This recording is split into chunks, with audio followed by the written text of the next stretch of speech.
ನನ್ನ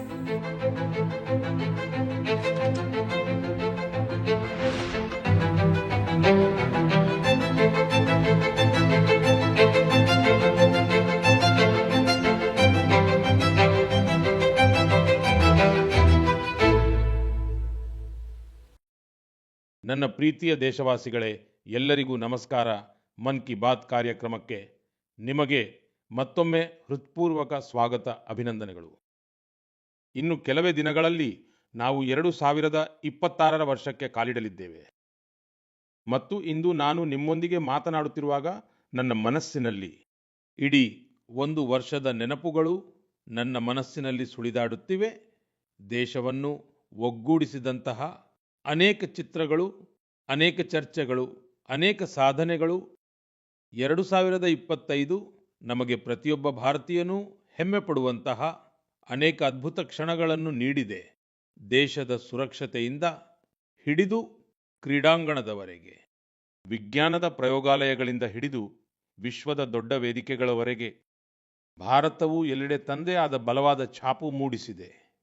ಈ ವರ್ಷ ನಡೆದ ಆಪರೇಷನ್ ಸಿಂಧೂರ್ ಪ್ರತಿಯೊಬ್ಬ ಭಾರತೀಯನಿಗೆ ಹೆಮ್ಮೆಯ ಸಂಕೇತವಾಯಿತು.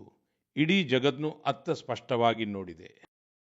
ಇಂದಿನ ಭಾರತವು ತನ್ನ ಸುರಕ್ಷತೆಯ ವಿಷಯದಲ್ಲಿ ಯಾವುದೇ ರಾಜಿ ಮಾಡಿಕೊಳ್ಳುವುದಿಲ್ಲ. ಆಪರೇಷನ್ ಸಿಂಧೂರ್ ಸಮಯದಲ್ಲಿ ದೇಶದ ಮೂಲೆ ಮೂಲೆಯಿಂದಲೂ ಭಾರತ ಮಾತೆಯ ಬಗ್ಗೆ ಪ್ರೀತಿ ಮತ್ತು ಸಮರ್ಪಣೆಯ ಅದ್ಭುತ ಚಿತ್ರಗಳು ಹೊರಬಂದವು. ತಮ್ಮದೇ ಆದ ರೀತಿಯಲ್ಲಿ ತಮ್ಮ ಭಾವನೆಗಳನ್ನು ವ್ಯಕ್ತಪಡಿಸಿದರು. ಸ್ನೇಹಿತರೆ, ಇದೇ ರೀತಿಯ ಉತ್ಸಾಹವು ಆಗಲೂ ಕಂಡುಬಂದಿತ್ತು ಯಾವಾಗ ವಂದೇ ಮಾತರಂಗೆ 105 ವರ್ಷಗಳು ಪೂರ್ಣಗೊಂಡವೋ. ನಾನು ನಿಮ್ಮಲ್ಲಿ #ವಂದೇ ಮಾತರಂ 150 ಜೊತೆಗೆ ನಿಮ್ಮ ಸಂದೇಶ ಮತ್ತು ಸಲಹೆಗಳನ್ನು ಕಳುಹಿಸುವಂತೆ ಕೋರಿದ್ದೆ. ದೇಶವಾಸಿಗಳು ಈ ಅಭಿಯಾನದಲ್ಲಿ ಅತ್ಯಂತ ಉತ್ಸಾಹದಿಂದ ಭಾಗವಹಿಸಿದರು. ಸ್ನೇಹಿತರೆ, 2025 ಕ್ರೀಡೆಯ ದೃಷ್ಟಿಯಿಂದಲೂ ಒಂದು ಸ್ಮರಣೀಯ ವರ್ಷವಾಗಿತ್ತು. ನಮ್ಮ ಪುರುಷರ ಕ್ರಿಕೆಟ್ ತಂಡವು ಐಸಿಸಿ ಚಾಂಪಿಯನ್ಸ್ ಟ್ರೋಫಿ ಗೆದ್ದಿತು. ಮಹಿಳಾ ಕ್ರಿಕೆಟ್ ತಂಡವು ಮೊದಲ ಬಾರಿಗೆ ವಿಶ್ವಕಪ್ ಅನ್ನು ತನ್ನದಾಗಿಸಿಕೊಂಡಿತು. ಭಾರತದ ಹೆಣ್ಣುಮಕ್ಕಳು ವಿಮೆನ್ಸ್ ಬ್ಲೈಂಡ್ 22 ವಿಶ್ವಕಪ್ ಗೆಲ್ಲು ಮೂಲಕ ಇತಿಹಾಸವನ್ನು ಸೃಷ್ಟಿಸಿದರು. ಏಷ್ಯಾ ಕಪ್ T20 ಯಲ್ಲೂ ಕೂಡ ತ್ರಿವರ್ಣ ಧ್ವಜ ಹಾರಾಡಿತು. ವಿಶ್ವ ಚಾಂಪಿಯನ್ಶಿಪ್ ನಲ್ಲಿ ಪ್ಯಾರಾ ಅಥ್ಲೀಟ್ಗಳು ಅನೇಕ ಪದಕಗಳನ್ನು ಗೆದ್ದರು. ಯಾವುದೇ ಅಡೆತಡೆಯೂ ಅವರ ಧೈರ್ಯವನ್ನು ತಡೆಯಲು ಸಾಧ್ಯವಿಲ್ಲ ಎಂದು ಅವರು ಸಾಬೀತುಪಡಿಸಿದರು. ವಿಜ್ಞಾನ ಮತ್ತು ಬಾಹ್ಯಾಕಾಶ ಕ್ಷೇತ್ರದಲ್ಲಿಯೂ ಭಾರತವು ದೊಡ್ಡ ಜಿಗಿತವನ್ನು ಸಾಧಿಸಿದೆ. ಶುಭಾಂಶು ಶುಕ್ಲಾ ಅವರು ಇಂಟರ್ನ್ಯಾಷನಲ್ ಸ್ಪೇಸ್ ಸ್ಟೇಷನ್ ತಲುಪುವಲ್ಲಿ ಮೊದಲ ಭಾರತೀಯರಾದರು. ಪರಿಸರ ಸಂರಕ್ಷಣೆ ಮತ್ತು ವನ್ಯಜೀವಿಗಳ ಸಂಬಂಧಿಸಿದ ಅನೇಕ ಪ್ರಯತ್ನಗಳು ಕೂಡ 2025ರ ಒಂದು ಹೆಗ್ಗುರುತಾದವು. ಭಾರತದಲ್ಲಿ ಚಿರತೆಗಳ ಸಂಖ್ಯೆಯು ಈಗ 30ಕ್ಕಿಂತಲೂ ಹೆಚ್ಚಾಗಿದೆ. 2025ರಲ್ಲಿ ಶ್ರದ್ಧೆ, ಸಂಸ್ಕೃತಿ ಮತ್ತು ಭಾರತದ ಅದ್ವಿತೀಯ ಪರಂಪರೆ ಇವೆಲ್ಲವೂ ಒಟ್ಟಿಗೆ ಕಂಡುಬಂದವು. ಈ ವರ್ಷದ ಆರಂಭದಲ್ಲಿ ಪ್ರಯಾಗ್ರಾಜ್ ಮಹಾಕುಂಭದ ಭವ್ಯ ಆಯೋಜನೆಯು ಇಡೀ ಜಗತ್ತನ್ನೇ ಬೆರಗುಗೊಳಿಸಿತು. ಹಾಗೆಯೇ ವರ್ಷಾಂತ್ಯದಲ್ಲಿ ಅಯೋಧ್ಯೆಯ ರಾಮ ಮಂದಿರದ ಮೇಲಿನ ಧ್ವಜಾರೋಹಣವು ಭಾರತೀಯರನ್ನು ಹೆಮ್ಮೆಯಿಂದ ಬೀಗುವಂತೆ ಮಾಡಿತು. ಸ್ವದೇಶಿಯ ಬಗ್ಗೆಯೂ ಜನರ ಉತ್ಸಾಹವು ಸ್ಪಷ್ಟವಾಗಿ ಗೋಚರಿಸಿತು. ಜನರು ಯಾವುದರಲ್ಲಿ ಭಾರತೀಯರ ಬೆವರು ಹರಿದಿದೆಯೋ ಮತ್ತು ಯಾವುದರಲ್ಲಿ ಭಾರತದ ಮಣ್ಣಿನ ಸುವಾಸನೆ ಇದೆಯೋ ಎಂದು ನಾವು ಬಹಳ ಹೆಮ್ಮೆಯಿಂದ ಹೇಳಬಹುದು. 2025 ನಮಗೆ ಇನ್ನಷ್ಟು ಹೆಚ್ಚಿನ ಆತ್ಮವಿಶ್ವಾಸವನ್ನು ನೀಡಿದೆ. ಇದೇ ವರ್ಷದಲ್ಲಿ ನಾವು ನೈಸರ್ಗಿಕ ವಿಕೋಪಗಳನ್ನು ಎದುರಿಸಬೇಕಾಗಿ ಬಂತು. ಈಗ ದೇಶವು 2026ನಲ್ಲಿ ಹೊಸ ಭರವಸೆಗಳೊಂದಿಗೆ ಮುನ್ನವಾಗಿ ಸಿದ್ಧವಾಗಿದೆ. ನನ್ನ ಪ್ರೀತಿಯ ದೇಶವಾಸಿಗಳೇ, ಇಂದು ಜಗತ್ತು ಭಾರತವನ್ನು ಬಹಳ ಭರವಸೆಯಿಂದ ನೋಡುತ್ತಿದೆ. ಭಾರತದ ಮೇಲಿನ ಈ ಭರವಸೆಗೆ ಅತಿ ದೊಡ್ಡ ಕಾರಣ ನಮ್ಮ ಯುವ ಶಕ್ತಿ. ವಿಜ್ಞಾನ ಕ್ಷೇತ್ರದಲ್ಲಿ ನಮ್ಮ ಮಹತ್ವದ ಸಾಧನೆಗಳು, ಹೊಸ ಇನ್ನೋವೇಷನ್ಗಳು, ತಂತ್ರಜ್ಞಾನದ ವಿಸ್ತರಣೆಯಿಂದಾಗಿ ಜಗತ್ತಿನಾದ್ಯಂತ ಇರುವ ದೇಶಗಳು ಬಹಳ ಪ್ರಭಾವಿತವಾಗಿವೆ. ಸ್ನೇಹಿತರೆ, ಭಾರತದ ಯುವಕರಲ್ಲಿ ಯಾವಾಗಲೂ ಹೊಸದನ್ನು ಮಾಡುವ ಹುಮ್ಮಸ್ಸು ಇದೆ. ಅಷ್ಟೇ ಜಾಗೃತರಾಗಿಯೂ ಇದ್ದಾರೆ. ನನ್ನ ದೇಶದ ಯುವ ಸ್ನೇಹಿತರು ಅನೇಕ ಬಾರಿ ನನ್ನನ್ನು ಕೇಳುತ್ತಾರೆ, ನೇಷನ್ ಬಿಲ್ಡಿಂಗ್ನಲ್ಲಿ ಹೇಗೆ ಹೆಚ್ಚಿಸಬಹುದು, ಅವರು ತಮ್ಮ ಐಡಿಯಾಗಳನ್ನು ಹೇಗೆ ಶೇರ್ ಮಾಡಬಹುದು. ಅನೇಕ ಯುವ ಸ್ನೇಹಿತರು ಕೇಳುತ್ತಾರೆ ನನ್ನ ಮುಂದೆ ಅವರು ತಮ್ಮ ಐಡಿಯಾಗಳ ಪ್ರೆಸೆಂಟೇಷನ್ ಅನ್ನು ಹೇಗೆ ನೀಡಬಹುದು.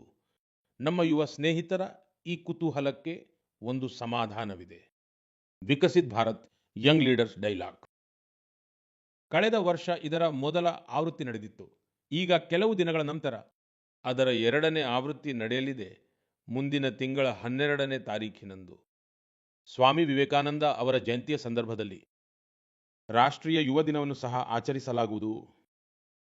ಇದೇ ವಿಶೇಷ ದಿನದಂದು ಯಂಗ್ ಲೀಡರ್ಸ್ ಡೈಲಾಗ್ ಅನ್ನು ಕೂಡ ಆಯೋಜಿಸಲಾಗುವುದು ಮತ್ತು ನಾನು ಕೂಡ ಇದರಲ್ಲಿ ಖಂಡಿತವಾಗಿಯೂ ಭಾಗವಹಿಸಲಿದ್ದೇನೆ. ಇದರಲ್ಲಿ ನಮ್ಮ ದೇಶದ ಯುವಕರು ಇನ್ನೋವೇಷನ್, ಫಿಟ್ನೆಸ್, ಸ್ಟಾರ್ಟ್ಅಪ್ ಮತ್ತು ಅಗ್ರಿಕಲ್ಚರ್ ನಂತಹ ಮಹತ್ವಪೂರ್ಣ ವಿಷಯಗಳ ಬಗ್ಗೆ ತಮ್ಮ ಐಡಿಯಾಗಳನ್ನು ಹಂಚಿಕೊಳ್ಳಲಿದ್ದಾರೆ. ನಾನು ಈ ಕಾರ್ಯಕ್ರಮದ ಬಗ್ಗೆ ಬಹಳ ಉತ್ಸುಕನಾಗಿದ್ದೇನೆ. ಸ್ನೇಹಿತರೆ, ನನಗೆ ಇದನ್ನು ನೋಡಿ ಸಂತೋಷವಾಯಿತು, ಏಕೆಂದರೆ ಈ ಕಾರ್ಯಕ್ರಮದಲ್ಲಿ ನಮ್ಮ ಯುವಕರ ಭಾಗವಹಿಸುವಿಕೆ ಹೆಚ್ಚಾಗುತ್ತಿದೆ. ಕೆಲವು ದಿನಗಳ ಹಿಂದೆಯಷ್ಟೇ ಇದಕ್ಕೆ ಸಂಬಂಧಿಸಿದ ಒಂದು ಕ್ವಿಜ್ ಕಾಂಪಿಟಿಷನ್ ನಡೆಯಿತು. ಇದರಲ್ಲಿ 50 ಲಕ್ಷಕ್ಕೂ ಅಧಿಕ ಯುವಕರು ಭಾಗವಹಿಸಿದ್ದರು. ಒಂದು ಪ್ರಬಂಧ ಸ್ಪರ್ಧೆಯೂ ನಡೆಯಿತು. ಇದರಲ್ಲಿ ವಿದ್ಯಾರ್ಥಿಗಳು ವಿವಿಧ ವಿಷಯಗಳ ಬಗ್ಗೆ ತಮ್ಮ ಅನಿಸಿಕೆಗಳನ್ನು ವ್ಯಕ್ತಪಡಿಸಿದರು. ಈ ಸ್ಪರ್ಧೆಯಲ್ಲಿ ತಮಿಳುನಾಡು ಮೊದಲ ಮತ್ತು ಉತ್ತರ ಪ್ರದೇಶ 2ನೇ ಸ್ಥಾನದಲ್ಲಿತ್ತು. ಸ್ನೇಹಿತರೆ, ಇಂದು ದೇಶದೊಳಗೆ ಯುವಕರಿಗೆ ಪ್ರತಿಭೆ ಪ್ರದರ್ಶಿಸಲು ಹೊಸ ಹೊಸ ಅವಕಾಶಗಳು ಸಿಗುತ್ತಿವೆ. ಇಂತಹ ಅನೇಕ ವೇದಿಕೆಗಳು ಅಭಿವೃದ್ಧಿಯಾಗುತ್ತಿವೆ. ಅಲ್ಲಿ ಯುವಕರು ತಮ್ಮ ಯೋಗ್ಯತೆ ಮತ್ತು ಆಸಕ್ತಿಗೆ ಅನುಗುಣವಾಗಿ ತಮ್ಮ ಟ್ಯಾಲೆಂಟ್ ಪ್ರದರ್ಶಿಸಬಹುದು. ಅಂತಹದ್ದೇ ಒಂದು ಅದ್ಭುತ ಪ್ಲಾಟ್ಫಾರ್ಮ್ ಸ್ಮಾರ್ಟ್ ಇಂಡಿಯಾ ಹ್ಯಾಕಥಾನ್. ಐಡಿಯಾಗಳು ಆಕ್ಷನ್ ಆಗಿ ಬದಲಾಗುವ ಮತ್ತೊಂದು ಮಾಧ್ಯಮವಾಗಿದೆ. ಸ್ನೇಹಿತರೆ, ಸ್ಮಾರ್ಟ್ ಇಂಡಿಯಾ ಹ್ಯಾಕಥಾನ್ 2025ರ ಸಮಾಪನವು ಇದೇ ತಿಂಗಳು ಯಶಸ್ವಿಯಾಗಿ ನಡೆದಿದೆ. ಈ ಹ್ಯಾಕಥಾನ್ ಸಮಯದಲ್ಲಿ 80ಕ್ಕೂ ಹೆಚ್ಚು ಸರ್ಕಾರಿ ಇಲಾಖೆಗಳ 270ಕ್ಕೂ ಹೆಚ್ಚು ಸಮಸ್ಯೆಗಳ ಮೇಲೆ ವಿದ್ಯಾರ್ಥಿಗಳು ಕೆಲಸ ಮಾಡಿದರು. ವಿದ್ಯಾರ್ಥಿಗಳು ಸಂಚಾರ ದಟ್ಟಣೆಯಂತಹ ನಿಜ ಜೀವನದ ಸವಾಲುಗಳಿಗೆ ಸಂಬಂಧಿಸಿದ ಪರಿಹಾರಗಳನ್ನು ನೀಡಿದರು. ಈ ನಿಟ್ಟಿನಲ್ಲಿ ಯುವಕರು ಸ್ಮಾರ್ಟ್ ಟ್ರಾಫಿಕ್ ಮ್ಯಾನೇಜ್ಮೆಂಟ್ಗೆ ಸಂಬಂಧಿಸಿದ ಬಹಳ ಇಂಟ್ರೆಸ್ಟಿಂಗ್ ಆದಂತಹ ಪರ್ಸ್ಪೆಕ್ಟಿವ್ಗಳನ್ನು ಹಂಚಿಕೊಂಡಿದ್ದಾರೆ. ಫೈನಾನ್ಷಿಯಲ್ ಫ್ರಾಡ್ಸ್ ಮತ್ತು ಡಿಜಿಟಲ್ ಏರಿಯಾಸ್ ನಂತಹ ಸವಾಲುಗಳ ಪರಿಹಾರದ ಬಗ್ಗೆಯೂ ನಮ್ಮ ಯುವಕರು ತಮ್ಮ ಐಡಿಯಾಗಳನ್ನು ಮುಂದಿಟ್ಟಿದ್ದಾರೆ. ಹಳ್ಳಿಗಳಲ್ಲಿ ಡಿಜಿಟಲ್ ಬ್ಯಾಂಕಿಂಗ್ ಆಗಿ ಸೈಬರ್ ಸೆಕ್ಯುರಿಟಿ ಫ್ರೇಮ್ವರ್ಕ್ ಕುರಿತು ಸಲಹೆ ನೀಡಿದರೂ ಅನೇಕ ಯುವಕರು ಕೃಷಿ ವಲಯದ ಸವಾಲುಗಳಿಗೆ ಪರಿಹಾರ ಕಂಡುಕೊಳ್ಳುವಲ್ಲಿ ನಿರತರಾಗಿದ್ದರು. ಸ್ನೇಹಿತರೆ, ಕಳೆದ 7-8 ವರ್ಷಗಳಲ್ಲಿ ಸ್ಮಾರ್ಟ್ ಇಂಡಿಯಾ ಹ್ಯಾಕಥಾನ್ನಲ್ಲಿ 13 ಲಕ್ಷಕ್ಕೂ ಹೆಚ್ಚು ವಿದ್ಯಾರ್ಥಿಗಳು ಮತ್ತು 6,000ಕ್ಕೂ ಹೆಚ್ಚು ಇನ್ಸ್ಟಿಟ್ಯೂಟ್ಗಳು ಭಾಗವಹಿಸಿವೆ. ಯುವಕರು ನೂರಾರು ಪ್ರಾಬ್ಲಮ್ಗಳಿಗೆ ನಿಖರವಾದ ಸೊಲ್ಯೂಷನ್ಗಳನ್ನು ಸಹ ಅವರು ನೀಡಿದ್ದಾರೆ. ಈ ರೀತಿಯ ಹ್ಯಾಕಥಾನ್ಗಳ ಆಯೋಜನೆ ಕಾಲಕಾಲಕ್ಕೆ ನಡೆಯುತ್ತಲೇ ಇರುತ್ತದೆ. ನನ್ನ ಯುವ ಸ್ನೇಹಿತರಲ್ಲಿ ನನ್ನ ಆಗ್ರಹವೇನೆಂದರೆ ಅವರು ಈ ಹ್ಯಾಕಥಾನ್ಗಳ ಭಾಗವಾಗಲೇಬೇಕು ಎಂದು ನಾನು ಹೇಳುತ್ತೇನೆ. ಸ್ನೇಹಿತರೆ, ಇಂದಿನ ಜೀವನ ಟೆಕ್ ಡ್ರಿವನ್ ಆಗುತ್ತಿದೆ ಮತ್ತು ಶತಮಾನಗಳಲ್ಲಿ ಆಗುತ್ತಿದ್ದ ಬದಲಾವಣೆಗಳು, ಆ ಬದಲಾವಣೆಗಳು ಕೆಲವೇ ವರ್ಷಗಳಲ್ಲಿ ಆಗುತ್ತಿರುವುದನ್ನು ನಾವು ಕಣ್ಣಾರೆ ನೋಡುತ್ತಿದ್ದೇವೆ. ಕೆಲವೊಮ್ಮೆ ಕೆಲವರು ರೋಬೋಟ್ಗಳು ಮನುಷ್ಯನನ್ನೇ ರಿಪ್ಲೇಸ್ ಮಾಡಿಬಿಡಬಹುದೇನೋ ಎಂದು ಆತಂಕ ವ್ಯಕ್ತಪಡಿಸುತ್ತಾರೆ.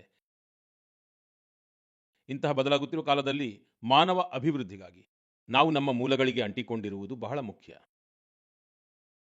ನಮ್ಮ ಮುಂದಿನ ಪೀಳಿಗೆ ತನ್ನ ಸಂಸ್ಕೃತಿಯ ಬೇರುಗಳನ್ನು ಹೊಸ ಆಲೋಚನೆಗಳೊಂದಿಗೆ, ಹೊಸ ವಿಧಾನಗಳೊಂದಿಗೆ ಚೆನ್ನಾಗಿ ಹಿಡಿದುಕೊಳ್ಳುತ್ತಿರುವುದನ್ನು ನೋಡಿ ನನಗೆ ಬಹಳ ಸಂತೋಷವಾಗುತ್ತದೆ. ಗೆಳೆಯರೇ, ನೀವು ಇನ್ಸ್ಟಿಟ್ಯೂಟ್ ಆಫ್ ಸೈನ್ಸ್, ಅದರ ಹೆಸರನ್ನು ನೀವು ಖಂಡಿತವಾಗಿಯೂ ಕೇಳಿರುತ್ತೀರಿ. ಸಂಶೋಧನೆ ಮತ್ತು ನಾವೀನ್ಯತೆ ಈ ಸಂಸ್ಥೆಯ ಒಂದು ಮುಖ್ಯ ಗುರುತಾಗಿದೆ. ಕೆಲವು ವರ್ಷಗಳ ಹಿಂದೆ ಅಲ್ಲಿನ ಕೆಲವು ವಿದ್ಯಾರ್ಥಿಗಳು ಅಧ್ಯಯನ ಮತ್ತು ಸಂಶೋಧನೆಯ ನಡುವೆ ಸಂಗೀತಕ್ಕೂ ಜಾಗವಿರಬೇಕು ಎಂದು ಭಾವಿಸಿದರು.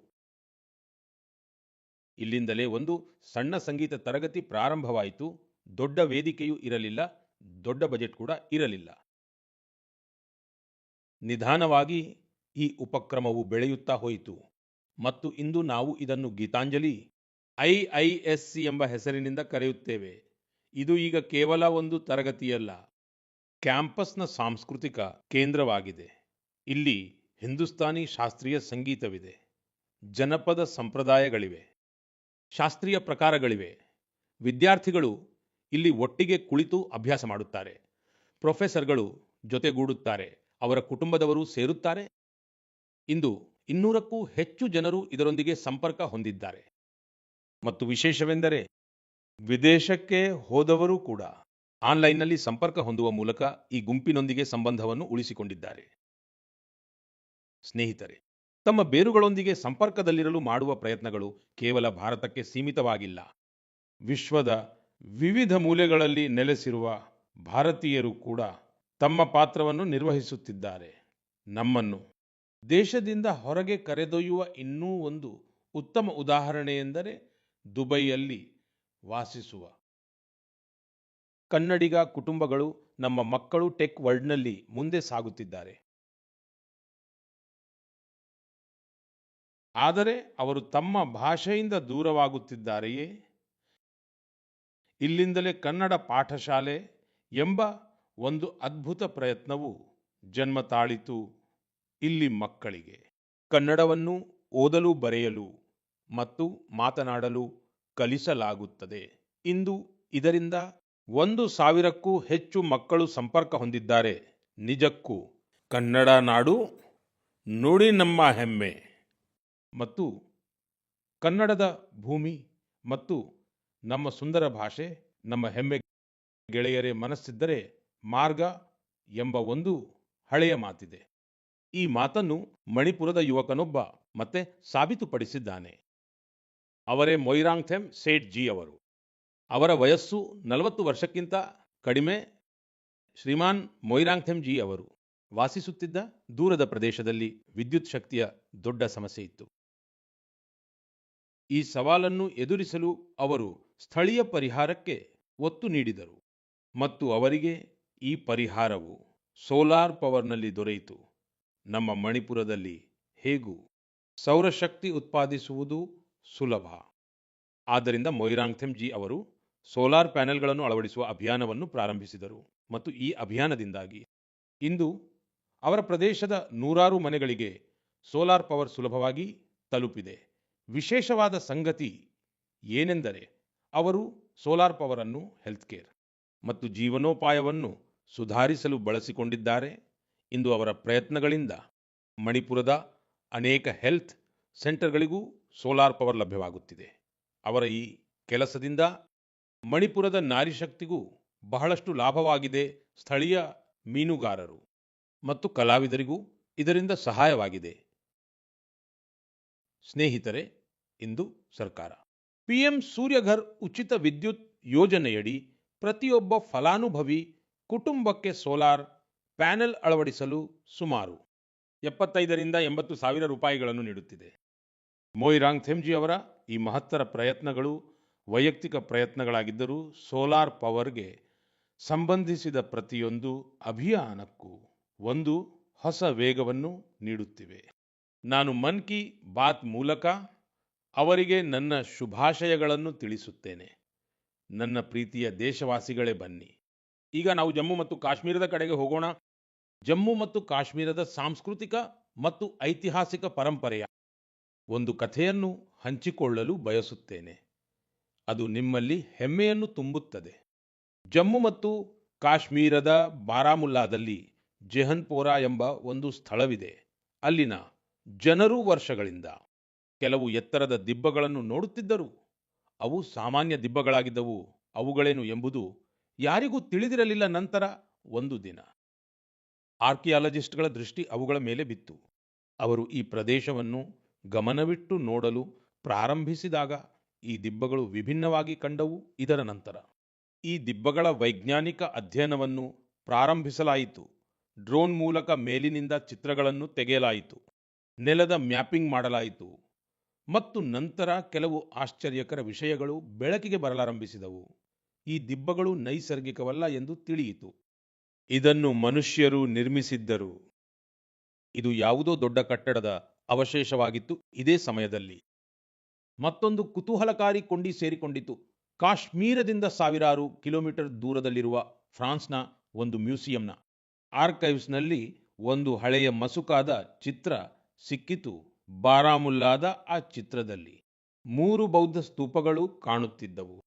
ಇಲ್ಲಿಂದಲೇ ಕಾಲವು ತಿರುವು ಪಡೆದುಕೊಂಡಿತು ಮತ್ತು ಕಾಶ್ಮೀರದ ಒಂದು ಗೌರವಾನ್ವಿತ ಗತಕಾಲ ನಮ್ಮ ಮುಂದೆ ಅನಾವರಣಗೊಂಡಿತು. ಇದು ಸುಮಾರು 2000 ವರ್ಷಗಳಷ್ಟು ಹಳೆಯ ಇತಿಹಾಸವಾಗಿದೆ. ಇದು ಕಾಶ್ಮೀರದ ಜೆಹನ್ಪೋರಾದ ಬೌದ್ಧ ಸಂಕೀರ್ಣವಾಗಿದೆ. ಇದು ಕಾಶ್ಮೀರದ ಗತಕಾಲ ಹೇಗಿತ್ತು, ಅದರ ಅಸ್ಮಿತೆ ಎಷ್ಟು ಸಮೃದ್ಧವಾಗಿತ್ತು ಎಂಬುದನ್ನು ನಮಗೆ ನೆನಪಿಸುತ್ತದೆ. ನನ್ನ ಪ್ರೀತಿಯ ದೇಶವಾಸಿಗಳೇ, ಈಗ ನಾನು ನಿಮ್ಮೊಂದಿಗೆ ಭಾರತದಿಂದ ಸಾವಿರಾರು ಕಿಲೋಮೀಟರ್ ದೂರದಲ್ಲಿರುವ ಹೃದಯಸ್ಪರ್ಶಿಯಾದ ಒಂದು ಪ್ರಯತ್ನದ ಬಗ್ಗೆ ಮಾತನಾಡಲು ಬಯಸುತ್ತೇನೆ. ಫಿಜಿಯಲ್ಲಿ ಭಾರತೀಯ ಭಾಷೆ ಮತ್ತು ಸಂಸ್ಕೃತಿಯ ಪ್ರಸಾರಕ್ಕಾಗಿ ಶ್ಲಾಘನೀಯ ಪ್ರಯತ್ನ ನಡೆಯುತ್ತಿದೆ. ಅಲ್ಲಿನ ಹೊಸ ಪೀಳಿಗೆಯನ್ನು ತಮಿಳು ಭಾಷೆಯೊಂದಿಗೆ ಜೋಡಿಸಲು ಅನೇಕ ಹಂತಗಳಲ್ಲಿ ನಿರಂತರ ಪ್ರಯತ್ನಗಳನ್ನು ಮಾಡಲಾಗುತ್ತಿದೆ. ಕಳೆದ ತಿಂಗಳು ಫಿಜಿಯ ರಾಕಿ ಪ್ರದೇಶದಲ್ಲಿ ಅಲ್ಲಿನ ಒಂದು ಶಾಲೆಯಲ್ಲಿ ಮೊದಲ ಬಾರಿಗೆ ತಮಿಳು ದಿನವನ್ನು ಆಚರಿಸಲಾಯಿತು. ಆ ದಿನ ಮಕ್ಕಳಿಗೆ ಒಂದು ವೇದಿಕೆ ಸಿಕ್ಕಿತು. ಅಲ್ಲಿ ಅವರು ತಮ್ಮ ಭಾಷೆಯ ಬಗ್ಗೆ ಮುಕ್ತ ಮನಸ್ಸಿನಿಂದ ಹೆಮ್ಮೆಯನ್ನು ವ್ಯಕ್ತಪಡಿಸಿದರು. ಮಕ್ಕಳು ತಮಿಳಿನಲ್ಲಿ ಕವಿತೆಗಳನ್ನು ವಾಚಿಸಿದರು, ಭಾಷಣ ಮಾಡಿದರು ಮತ್ತು ತಮ್ಮ ಸಂಸ್ಕೃತಿಯನ್ನು ಸಂಪೂರ್ಣ ಆತ್ಮವಿಶ್ವಾಸದಿಂದ ವೇದಿಕೆಯಲ್ಲಿ ಪ್ರದರ್ಶಿಸಿದರು. ಸ್ನೇಹಿತರೆ, ದೇಶದೊಳಗೂ ತಮಿಳು ಭಾಷೆಯ ಪ್ರಚಾರಕ್ಕಾಗಿ ನಿರಂತರವಾಗಿ ಕೆಲಸ ನಡೆಯುತ್ತಿದೆ. ಕೆಲವು ದಿನಗಳ ಹಿಂದೆಯಷ್ಟೇ ನನ್ನ ಸಂಸದೀಯ ಕ್ಷೇತ್ರ ಕಾಶಿಯಲ್ಲಿ 4ನೇ ಕಾಶಿ ತಮಿಳು ಸಂಗಮಂ ನಡೆಯಿತು. ಈಗ ನಾನು ನಿಮಗೆ ಒಂದು ಆಡಿಯೋ ಕ್ಲಿಪ್ ಅನ್ನು ಕೇಳಿಸಲಿದ್ದೇನೆ. ನೀವು ಕೇಳಿ ಮತ್ತು ನೀವೊಮ್ಮೆ ಊಹಿಸಿ ನೋಡಿ, ತಮಿಳು ಮಾತನಾಡಲು ಪ್ರಯತ್ನಿಸುತ್ತಿರುವ ಈ ಮಕ್ಕಳು ಎಲ್ಲಿಯವರು ಇರಬಹುದು ಎಂದು. வணக்கம். பாரத அரசாங்கத்தால் ஒரே பாரதம் உன்னத பாரதம் நடத்தப்பட்ட காசி தமிழ் சங்கமம் 4 தமிழ் கற்போம். நான் ரொம்ப கார்க்க உதாரணத்துக்கு ಏನು ತಮಿಳಿಲ್ ಇಂಟ್ರೊಡಕ್ಷನ್ ಕಾಸಿಯೋಡು ಭೂಮಿಲ್ ನಾನು ಪಾಯಲ್ ಪಟೇಲ್ ಅರಸು ಕ್ವೀನ್ಸ್ ಇಂಟರ್ ಕಾಲೇಜ್ ಕಿ ಮಾನವಿ ಅನೇವರಕ್ಕೂ ಏನು ವಣಕ್ಕಂ. ಸ್ನೇಹಿತರೆ, ನಿಮಗೆ ತಿಳಿದು ಆಶ್ಚರ್ಯವಾಗಬಹುದು, ತಮಿಳು ಭಾಷೆಯಲ್ಲಿ ಇಷ್ಟು ಸಹಜವಾಗಿ ತಮ್ಮ ಮಾತನ್ನು ಮಂಡಿಸುತ್ತಿರುವ ಈ ಮಕ್ಕಳು ಕಾಶಿಯವರು, ವಾರಾಣಸಿಯವರು. ಇವರ ಮಾತೃಭಾಷೆ ಹಿಂದಿ, ಆದರೆ ತಮಿಳು ಭಾಷೆಯ ಮೇಲಿನ ಪ್ರೀತಿ ಇವರನ್ನು ತಮಿಳು ಕಲಿಯಲು ಪ್ರೇರೇಪಿಸಿದೆ. ಈ ವರ್ಷ ವಾರಾಣಸಿಯಲ್ಲಿ ಕಾಶಿ ತಮಿಳು ಸಂಗಮಂ ಸಂದರ್ಭದಲ್ಲಿ ತಮಿಳು ಕಲಿಯುವುದರ ಮೇಲೆ ವಿಶೇಷ ಒತ್ತು ನೀಡಲಾಗಿತ್ತು. ಲರ್ನ್ ತಮಿಳ್, ತಮಿಳ್ ಕರ್ಕಲಂ. ಈ ಥೀಮ್ ಅಡಿಯಲ್ಲಿ ವಾರಾಣಸಿಯ 50ಕ್ಕೂ ಹೆಚ್ಚು ಶಾಲೆಗಳಲ್ಲಿ ಹಲವಾರು ವಿಶೇಷ ಅಭಿಯಾನಗಳನ್ನು ಸಹ ನಡೆಸಲಾಯಿತು. ಇದರ ಒಂದು ಉತ್ತಮ ಪರಿಣಾಮವೇ ನಗೆಲ್ಲರಿಗೂ ಈ ಆಡಿಯೋ ಕ್ಲಿಪ್ನಲ್ಲಿ ಕೇಳಿಬರುತ್ತಿದೆ. ನನ್ನ ಪೇರು ವೈಷ್ಣವ್. ನಾನು ನಿವೇದಿತಾ ಶಿಕ್ಷಾ ಸದನ್ ಬಾಲಿಕಾ ಇಂಟರ್ ಕಾಲೇಜ್ ವಾರಾಣಸಿ படிக்கிறேன். நான் காஷி தமிழ் கற்கலாம் 4.0 தமிழ் ಭಾಷಾ ಪಿಕ್ಕವಂ ಇಲ್ಲುವಂ ಕರೇನ್. ಇಂಥ ವಯಪುಕ್ಕ ಪ್ರಧಾನ ನರೇಂದ್ರ ಮೋದಿ ಅವಗಳಿಗೂ ನಾನು ನನ್ರಿ ಸೊಲಿಗರೇನ್. ಸ್ನೇಹಿತರೆ, ತಮಿಳು ಭಾಷೆ ಜಗತ್ತಿನ ಅತ್ಯಂತ ಪ್ರಾಚೀನ ಭಾಷೆಯಾಗಿದೆ.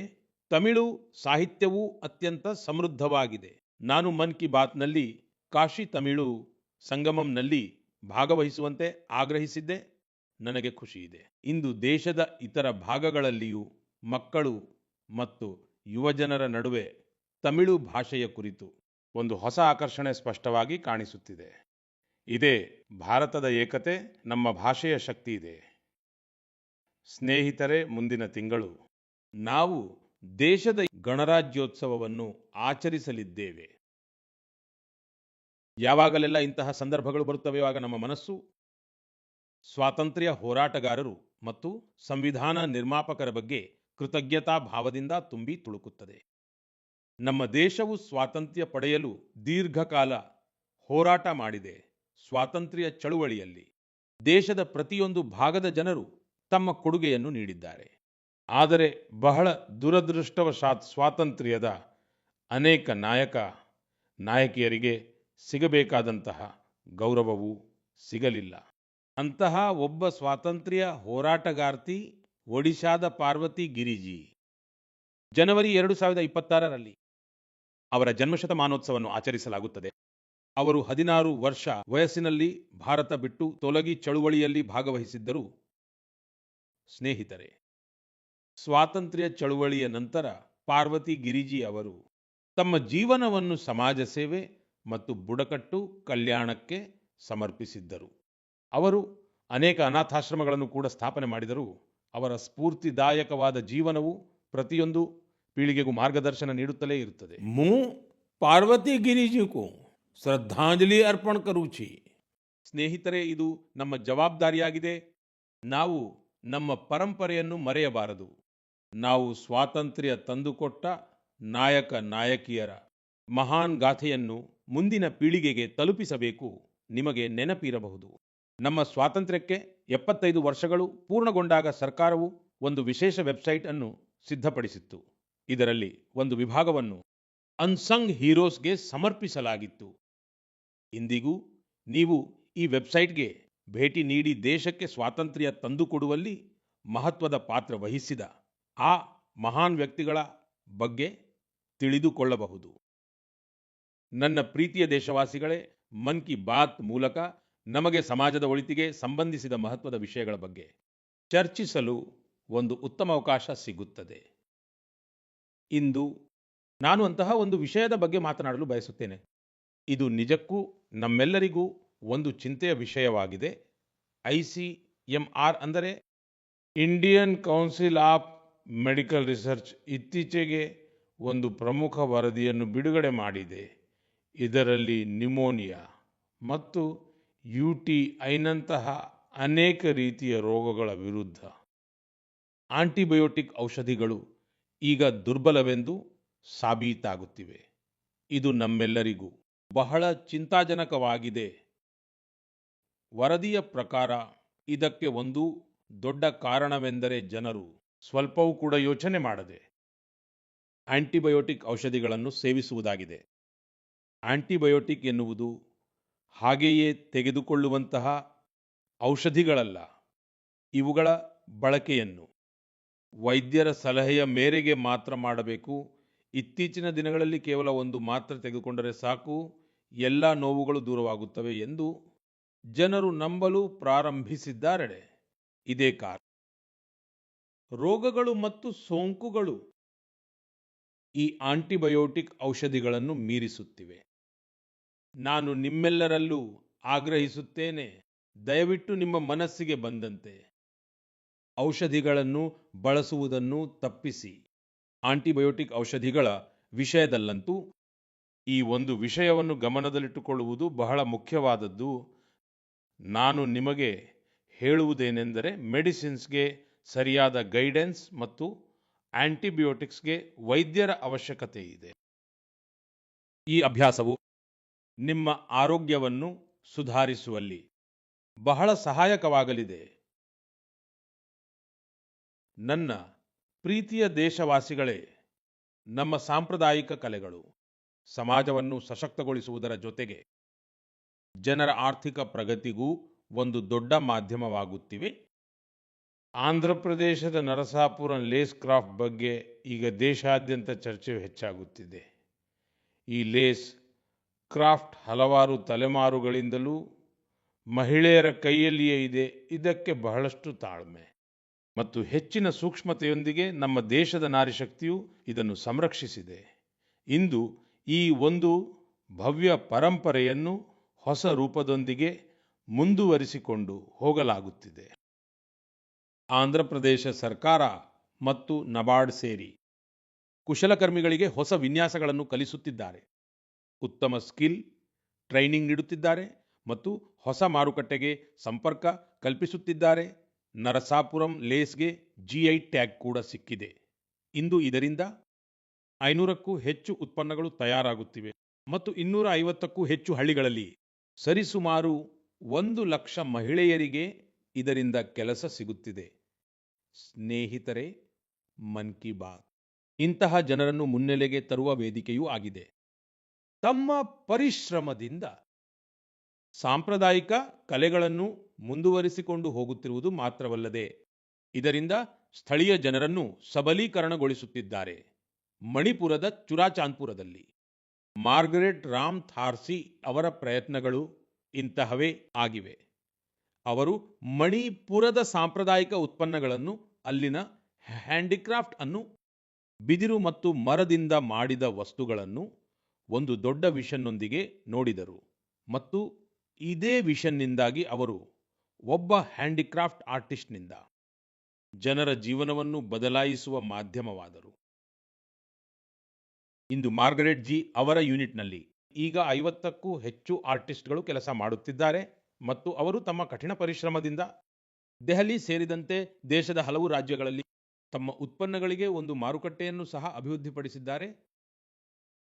ಸ್ನೇಹಿತರೆ, ಮಣಿಪುರದಿಂದಲೇ ಮತ್ತೊಂದು ಉದಾಹರಣೆ. ಸೇನಾಪತಿ ಜಿಲ್ಲೆಯ ನಿವಾಸಿ ಚೋಖೋನೆ ಕ್ರಿಚೆನಾ ಜಿ ಅವರ ಸಂಪೂರ್ಣ ಕುಟುಂಬವು ಸಾಂಪ್ರದಾಯಿಕ ಕೃಷಿಯಲ್ಲಿ ತೊಡಗಿಕೊಂಡಿದೆ. ಕ್ರಿಚೆನಾ ಅವರು ಈ ಸಾಂಪ್ರದಾಯಿಕ ಅನುಭವಕ್ಕೆ ಮತ್ತೊಂದು ವಿಸ್ತರಣೆ ನೀಡಿದ್ದಾರೆ. ಅವರು ಹೂವಿನ ಕೃಷಿಯನ್ನು ತಮ್ಮ ಪ್ಯಾಷನ್ ಆಗಿ ಮಾಡಿಕೊಂಡಿದ್ದಾರೆ. ಇಂದು ಅವರು ಈ ಕೆಲಸದ ಮೂಲಕ ವಿವಿಧ ಮಾರುಕಟ್ಟೆಗಳನ್ನು ಜೋಡಿಸುತ್ತಿದ್ದಾರೆ ಮತ್ತು ತಮ್ಮ ಪ್ರದೇಶದ ಸ್ಥಳೀಯ ಸಮುದಾಯಗಳನ್ನು ಸಹ ಎಂಪವರ್ ಮಾಡುತ್ತಿದ್ದಾರೆ. ಸ್ನೇಹಿತರೆ, ಈ ಉದಾಹರಣೆಯು ಇದಕ್ಕೆ ಸಾಕ್ಷಿಯಾಗಿದೆ. ಅದೆಂದರೆ ಸಾಂಪ್ರದಾಯಿಕ ಜ್ಞಾನವನ್ನು ಆಧುನಿಕ ವಿಷನ್ನೊಂದಿಗೆ ಮುಂದುವರೆಸಿದರೆ ಅದು ಆರ್ಥಿಕ ಪ್ರಗತಿಯ ಒಂದು ದೊಡ್ಡ ಮಾಧ್ಯಮವಾಗುತ್ತದೆ. ನಿಮ್ಮ ಸುತ್ತಮುತ್ತಲೂ ಇಂತಹ ಸಕ್ಸಸ್ ಸ್ಟೋರೀಸ್ಗಳು ಏನಾದರೂ ಇದ್ದರೆ ನನಗೆ ಖಂಡಿತವಾಗಿಯೂ ಹಂಚಿಕೊಳ್ಳಿ ಸ್ನೇಹಿತರೆ. ನಮ್ಮ ದೇಶದ ಅತ್ಯಂತ ಸುಂದರವಾದ ವಿಷಯವೆಂದರೆ ವರ್ಷವಿಡೀ ಎಲ್ಲ ಸಮಯದಲ್ಲೂ ದೇಶದ ಯಾವುದಾದರೊಂದು ಭಾಗದಲ್ಲಿ ಉತ್ಸವದ ವಾತಾವರಣವಿರುತ್ತದೆ. ವಿವಿಧ ಪರ್ವಗಳು ಮತ್ತು ಹಬ್ಬಗಳ ಜೊತೆಗೆ ವಿವಿಧ ರಾಜ್ಯಗಳ ಸ್ಥಳೀಯ ಉತ್ಸವಗಳು ಸಹ ಆಯೋಜನೆಗೊಳ್ಳುತ್ತಿರುತ್ತವೆ. ಅಂದರೆ ನೀವು ಪ್ರವಾಸ ಮಾಡಲು ಮನಸ್ಸು ಮಾಡಿದರೆ ಎಲ್ಲ ಸಮಯದಲ್ಲೂ ದೇಶದ ಯಾವುದಾದರೊಂದು ಮೂಲೆ ತನ್ನದೇ ಆದ ಅನನ್ಯ ಉತ್ಸವದೊಂದಿಗೆ ಸಿದ್ಧವಾಗಿರುತ್ತದೆ. ಇಂತಹದ್ದೇ ಒಂದು ಉತ್ಸವವು ಈ ದಿನಗಳಲ್ಲಿ ಕಚ್ನ ರಣ್-ನಲ್ಲಿ ನಡೆಯುತ್ತಿದೆ. ಈ ವರ್ಷ ಕಚ್ ರಣೋತ್ಸವದ ಈ ಒಂದು ಆಯೋಜನೆಯು ನವೆಂಬರ್ 23ರಿಂದ ಪ್ರಾರಂಭವಾಗಿದ್ದು ಫೆಬ್ರವರಿ 20ರವರೆಗೆ ನಡೆಯಲಿದೆ. ಇಲ್ಲಿ ಕಚ್ನ ಜಾನಪದ ಸಂಸ್ಕೃತಿ, ಜಾನಪದ ಸಂಗೀತ, ನೃತ್ಯ ಮತ್ತು ಕರಕುಶಲತೆಯ ವೈವಿಧ್ಯತೆಯು ಕಾಣಸಿಗುತ್ತದೆ. ಕಚ್ನ ಬಿಳಿ ರಣ್ಣ ಭವ್ಯತೆಯನ್ನು ನೋಡುವುದೇ ಒಂದು ಅದ್ಭುತ ಸುಖದ ಅನುಭವ. ವಿಶೇಷವಾಗಿ ರಾತ್ರಿಯ ಸಮಯದಲ್ಲಿ ಬಿಳಿ ರಣ್ಣ ಮೇಲೆ ಬೆಳದಿಂಗಳು ಹರಡಿದಾಗ ಅಲ್ಲಿನ ಸುಂದರ ದೃಶ್ಯವು ತನ್ನಷ್ಟಕ್ಕೆ ಮಾತನಾಡುತ್ತದೆ. ನೋಡಲು ಬಹಳ ಮಂತ್ರಮುಗ್ಧಗೊಳಿಸುವಂತಿರುತ್ತದೆ. ರಣೋತ್ಸವದ ಟೆಂಟ್ ಸಿಟಿ ಬಹಳ ಜನಪ್ರಿಯವಾಗಿದೆ. ನನಗೆ ಬಂದಿರುವ ಮಾಹಿತಿಯ ಪ್ರಕಾರ ಕಳೆದ ಒಂದು ತಿಂಗಳಿನಲ್ಲಿ ಇಲ್ಲಿಯವರೆಗೆ 2 ಲಕ್ಷಕ್ಕೂ ಹೆಚ್ಚು ಜನರು ಈ ರಣೋತ್ಸವದ ಭಾಗವಾಗಿದ್ದಾರೆ ಮತ್ತು ನಮ್ಮ ದೇಶದ ಮೂಲೆ ಮೂಲೆಗಳಿಗೆ ಬಂದಿದ್ದಾರೆ. ವಿದೇಶಗಳಿಂದಲೂ ಜನರು ಬಂದಿದ್ದಾರೆ. ನಿಮಗೆ ಯಾವಾಗ ಅವಕಾಶ ಸಿಕ್ಕರೂ ಇಂತಹ ಉತ್ಸವಗಳಲ್ಲಿ ಖಂಡಿತವಾಗಿಯೂ ಭಾಗವಹಿಸಿ ಮತ್ತು ಭಾರತದ ವೈವಿಧ್ಯತೆಯ ಆನಂದವನ್ನು ಪಡೆಯಿರಿ. ಸ್ನೇಹಿತರೆ, ಇದು 2025ರ ಮನ್ ಕಿ ಬಾತ್ನ ಕೊನೆಯ ಎಪಿಸೋಡ್ ಆಗಿದೆ. ಈಗ ನಾವು 2026ರಲ್ಲಿ ಇದೇ ರೀತಿ ಉಲ್ಲಾಸ ಮತ್ತು ಉತ್ಸಾಹದೊಂದಿಗೆ, ಆತ್ಮೀಯತೆಯೊಂದಿಗೆ ನಮ್ಮ ಮನದ ಮಾತುಗಳನ್ನು ಆಡಲು ಮನ್ ಕಿ ಬಾತ್ ಕಾರ್ಯಕ್ರಮದಲ್ಲಿ ಖಂಡಿತ ಸೇರೋಣ. ಹೊಸ ವಿಷಯಗಳು ಮತ್ತು ಸ್ಫೂರ್ತಿಯನ್ನು ತುಂಬುವಂತಹ ದೇಶವಾಸಿಗಳ ಅಸಂಖ್ಯಾತ ಗಾಥೆಗಳು ಮನ್ ಕಿ ಬಾತ್ನಲ್ಲಿ ನಮ್ಮೆಲ್ಲರನ್ನೂ ಒಗ್ಗೂಡಿಸುತ್ತವೆ. ಪ್ರತಿ ತಿಂಗಳು ನನಗೆ ಇಂತಹ ಅನೇಕ ಸಂದೇಶಗಳು ಬರುತ್ತವೆ. ಇದರಲ್ಲಿ ವಿಕಸಿತ ಭಾರತದ ಬಗ್ಗೆ ಜನರು ತಮ್ಮ ದೃಷ್ಟಿಕೋನವನ್ನು ಹಂಚಿಕೊಳ್ಳುತ್ತಾರೆ. ಜನರಿಂದ ಬರುವ ಸಲಹೆಗಳು ಮತ್ತು ಈ ದಿಕ್ಕಿನಲ್ಲಿ ಅವರ ಪ್ರಯತ್ನಗಳನ್ನು ನೋಡಿ ಈ ವಿಶ್ವಾಸ ಮತ್ತಷ್ಟು ಬಲಗೊಳ್ಳುತ್ತದೆ ಮತ್ತು ಈ ಎಲ್ಲ ಮಾತುಗಳು ನನ್ನನ್ನು ತಲುಪಿದಾಗ ವಿಕಸಿತ ಭಾರತದ ಸಂಕಲ್ಪವು ಖಂಡಿತ ಸಿದ್ಧಿಸುತ್ತದೆ ಎಂಬ ವಿಶ್ವಾಸ ದಿನದಿಂದ ದಿನಕ್ಕೆ ದೃಢವಾಗುತ್ತಾ ಹೋಗುತ್ತದೆ. 2026 ಇಸವಿ ಈ ಸಂಕಲ್ಪ ಸಿದ್ಧಿಯ ಯಾತ್ರೆಯಲ್ಲಿ ಒಂದು ಮಹತ್ವದ ಮೈಲಿಗಲ್ಲಾಗಲಿ. ನಿಮ್ಮ ಮತ್ತು ನಿಮ್ಮ ಕುಟುಂಬದ ಜೀವನ ಸುಖಮಯವಾಗಿರಲಿ. ಇದೇ ಹಾರೈಕೆಯೊಂದಿಗೆ ಈ ಸಂಚಿಕೆಯಿಂದ ವಿದಾಯ ಹೇಳುವ ಮುನ್ನ ನಾನು ಒಂದು ಮಾತು ಖಂಡಿತ ಹೇಳುತ್ತೇನೆ. ಫಿಟ್ ಇಂಡಿಯಾ ಮೂವ್ಮೆಂಟ್ ನೀವು ಸಹ ಫಿಟ್ ಆಗಿರಬೇಕು. ಚಳಿಗಾಲದ ಈ ಸಮಯ ವ್ಯಾಯಾಮಕ್ಕೆ ಸೂಕ್ತವಾಗಿದೆ. ಖಂಡಿತ ವ್ಯಾಯಾಮ ಮಾಡಿ. ನಿಮ್ಮೆಲ್ಲರಿಗೂ 2026ರ ಶುಭಾಶಯಗಳು. ಧನ್ಯವಾದಗಳು. ವಂದೇ ಮಾತರಂ.